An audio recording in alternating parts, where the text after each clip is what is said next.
কৃষ্ণ। আসছে 27শে ফেব্রুয়ারি রোজ শুক্রবার আমলকি একাদশী ব্রত। ফাল্গুন মাসের শুক্লপক্ষের একাদশী আমলকি একাদশী। এই আমলকি একাদশী ভগবানের অত্যন্ত প্রিয়। যে ব্যক্তি এই একাদশী ব্রতটি নিষ্ঠার সহিত পালন করেন সে ভগবানের ধাম বিষ্ণুলোক প্রাপ্ত হন।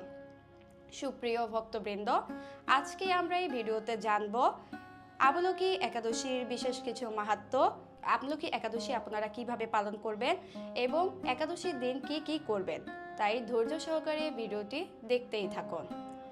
শাস্ত্রে এই একাদশী প্রসঙ্গে বলা আছে, ভগবানের মুখপদ্ম থেকে এক বিন্দু জল ভূমিতে পতিত হয়, সেই এক বিন্দু জলকণা থেকে এই আমলকি বৃক্ষের সৃষ্টি হয়। এই আমলকি বৃক্ষকে বলা হয় আদি বৃক্ষ।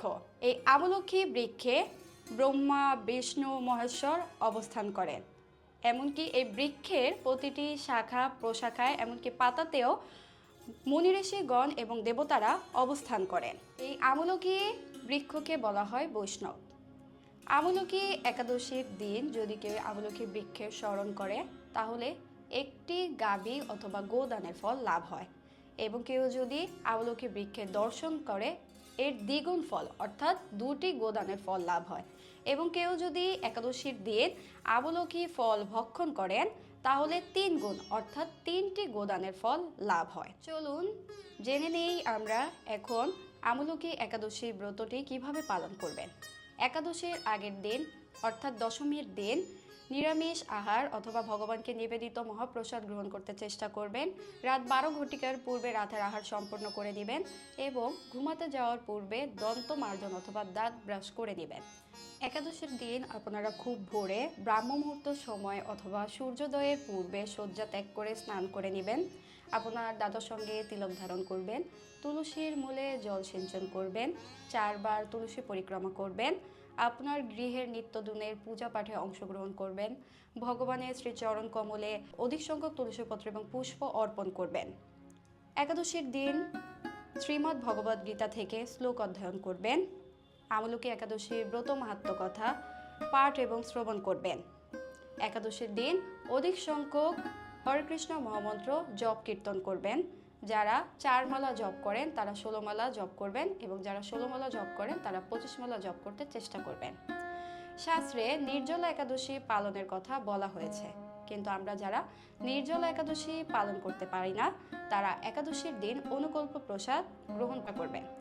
অনুকল্প প্রসাদ যেমন সাবু, ফল, দুধ, সবজি, জল ইত্যাদি গ্রহণ করে একাদশী ব্রত পালন করবেন। তবে সবজি গ্রহণের ক্ষেত্রে রন্ধনের সময় সূর্যমুখীর তেল অথবা ঘি দ্বারা সবজি রন্ধন করতে হবে। সয়াবিন তেল ব্যবহার করা যাবে না। একাদশীতে পঞ্চরবি শস্য বর্জনীয়। পঞ্চরবি শস্য যেমন চাল, ডাল, গম, ভুট্টা, সরিষা। এই পঞ্চরবি শস্য দ্বারা প্রস্তুতকৃত খাদ্যের মাঝে পাপ লুকায়িত থাকে, তাই একাদশীতে পঞ্চরবি শস্য দ্বারা প্রস্তুতকৃত খাদ্য সামগ্রী গ্রহণ করা যাবে না। এভাবে একাদশীর দিনটি অতিবাহিত করার পর একাদশীর পর দিন অর্থাৎ দ্বাদশীর দিন একাদশীতে আপনারা যে পঞ্চরবি শস্য বর্জন করেছিলেন সেই পঞ্চরবি শস্য দ্বারা খাদ্য সামগ্রী প্রস্তুত করে ভগবানকে নিবেদন করে সেই মহাপ্রসাদ পারণের নির্দিষ্ট সময়ের মধ্যে গ্রহণ করে আপনার একাদশীটি সম্পন্ন করে। এখন আমরা জানবো একাদশীর দিন আপনারা কি কি করবেন না। একাদশীর আগের দিন, একাদশীর দিন এবং একাদশীর পর দিন আমিষ আহার বর্জন করবেন। চা, পান, বিড়ি, সিগারেট ইত্যাদি বর্জন করবেন। তাস, পাশা, জুয়া ইত্যাদি বর্জন করবেন। এভাবে সম্পূর্ণ একাদশীটি নিষ্ঠার সহিত পালন করবেন। এভাবে প্রতিটি একাদশী নিষ্ঠার সহিত পালন করবেন এবং ভগবানের অনেক অনেক কৃপা লাভ করবেন। হরে কৃষ্ণ।